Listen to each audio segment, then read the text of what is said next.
Assalamualaikum warahmatullahi wabarakatuh. Di sini saya Aziz As-Sultani akan menjelaskan eh, macam-macam contoh komunikasi verbal dalam komunikasi lintas budaya. Di sini ada 8 macam komunikasi verbal.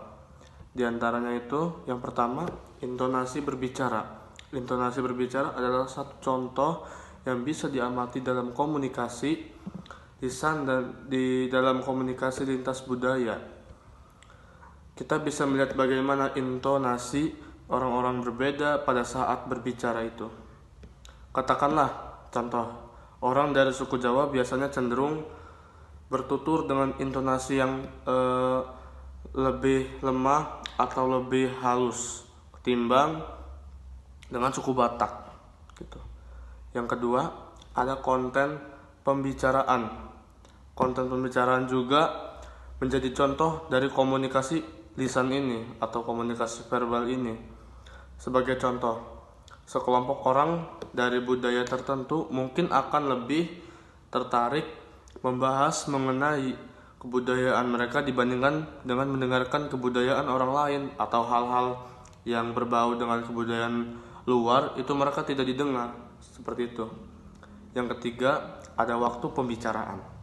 Waktu pembicaraan ini terkait dengan kapan pembicaraan yang akan terjadi. Sebagai contoh, ada beberapa kebudayaan tertentu yang mengharuskan mereka yang muda lebih banyak memperhatikan yang tua. Jadi yang muda itu lebih memperlihatkan atau memperhatikan atau menyayangi yang tua.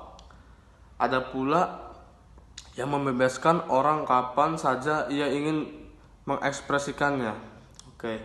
Yang keempat, kecepatan bicara.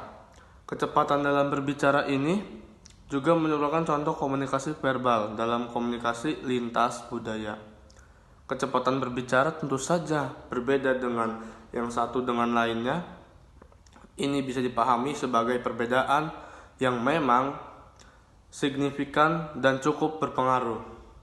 Oleh karenanya, kita bisa mulai memahami apa saja yang menjadi faktor dari kecepatan berbicara ini. Oke, itu dari nomor 4. Sekarang yang kelima, yaitu gaya bicara. Gaya bicara juga merupakan hal yang bisa kita perhatikan pada saat interaksi lintas budaya ini terjadi.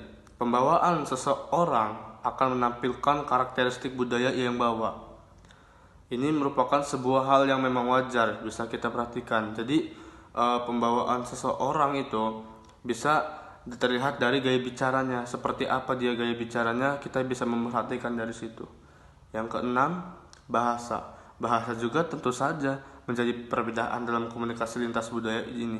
Jika ditinjau dari aspek komunikasi verbal, perbedaan bahasa kadang-kadang dapat menjadi kendala sehingga diperlukan semacam interpreter atau penerjemah dari bahasa ini.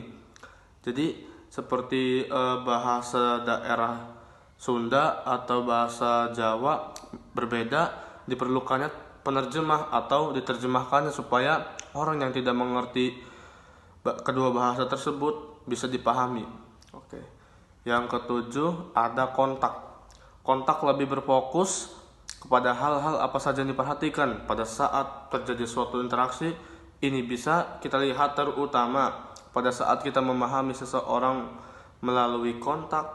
Ini proses komunikasi lintas budaya akan membawa cerminan tersendiri dari karakteristik budaya yang dibawa oleh seseorang.